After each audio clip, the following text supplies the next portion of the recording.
Welcome to the brief RackForms build update tour. This is for version 8.43, 44, and 45. So these three versions are interesting because they each focused on a specific area of RackForms. 8.43 was all about PDF, 44 SQL, and 45 about responsive layout. So starting with build 8.43, let me load up a quick example job here. This is all about PDF. So the two big headline features are we now pluck out values from select and radio items and display them. We didn't used to do that before, so that's really handy.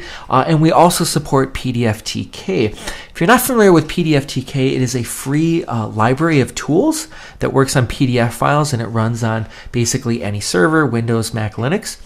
And its job is, in this particular case, to take form field items from a web form and populate a PDF version of that same form. So by way of example, I had a page right here called form.pdf, and I loaded this into RackForms.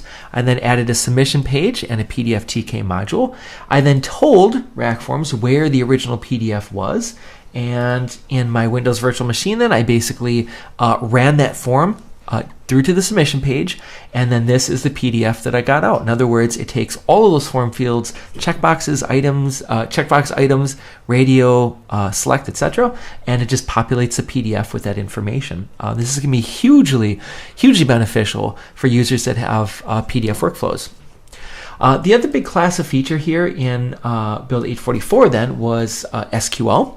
So two really big items here. The first is a visual SQL query builder. So this works right now for the query and SQL repeater modules for builder pages, and it's really easy to use.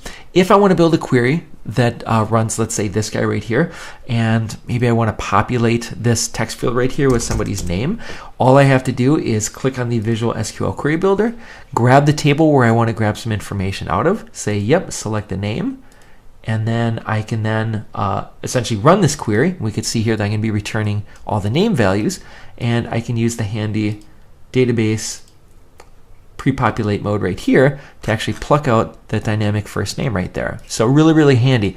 It's also just as neat when it comes to builder. So let's say I wanted to grab, let's say, a couple columns from FB demo. I would say, here's the table I want, there's the columns, and then just click generate template. And sure enough, RackForms has now gone ahead and created a template based on that query. So really excited about this. It means that for a lot of operations now, you never need to hand code SQL. And I mean that too. This query builder will do cool things, like it'll do joins. So if I had like the FB admin table and let's say FB jobs, I can actually drag out a join here on user ID. Right, so I can do cool things like that.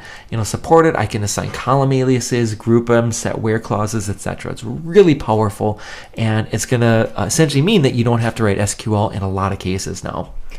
Finally, the last big class of features, build 8.45, was responsive design. So this is really neat. This was in a lot of ways all about buckets. So I have here a sample job where I had a bucket, and if you're familiar with buckets, we're used to seeing them like this. Basically, they're a group of free-form items on a page, right? It was kind of like a bucket for a bunch of different items. And they usually displayed like this, right? Just kind of drag and drop to the exact position that you wanted. Well, the new feature is now we can say user responsive layout. It basically means that all items float left and they get a percentage width, which means that now with the dollop of CSS, we have a bucket form that produces this right here. So it'll work fine on mobile devices, tablets, desktop devices, etc. There's a bunch of other features that go with this, so buckets now can have a custom width, and indeed form fields themselves can actually use percent widths now. So this is going to be really handy for building all of your responsive forms. Finally, the other big feature that came along with that, and I'm actually skipping over quite a few right now, but that's the big one. The other big feature is we can now add JavaScript to bucket repeaters. So part of making buckets more first-class citizen in RackForms is that they're going to be more dynamic, right? We're going to need to do more things with them. And that's essentially what this new feature is. Basically, I can assign a custom JavaScript script to items within a bucket. And now when I save them, I can do things like this. I can, add A and B together and put it in C, or even better, I can actually do that to repeated rows as well, right? So this logic works just as well as we repeat the rows out. So this can be great for things where we're like doing tallies and invoices, etc. So that's a quick look at 43, 44, and 45.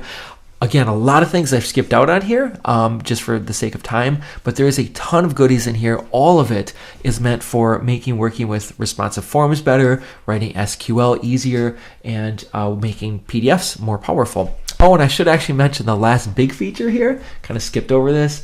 RackForms now installs to Postgres. So can't believe I forgot that one. RackForms used to only install to MySQL or MS SQL. We now support Postgres for the RackForms installation. In fact, everything that you've been seeing here in this demo today is actually running on Postgres. So could not be more excited about that. It's going to open up RackForms to even more use cases, places where you don't want to run those other two database layers. Well, now you don't have to. You got Postgres support right out of the box. Of course, if you have any questions about any of these features, please let me know at info@rackforms.com. And as always, thanks for watching.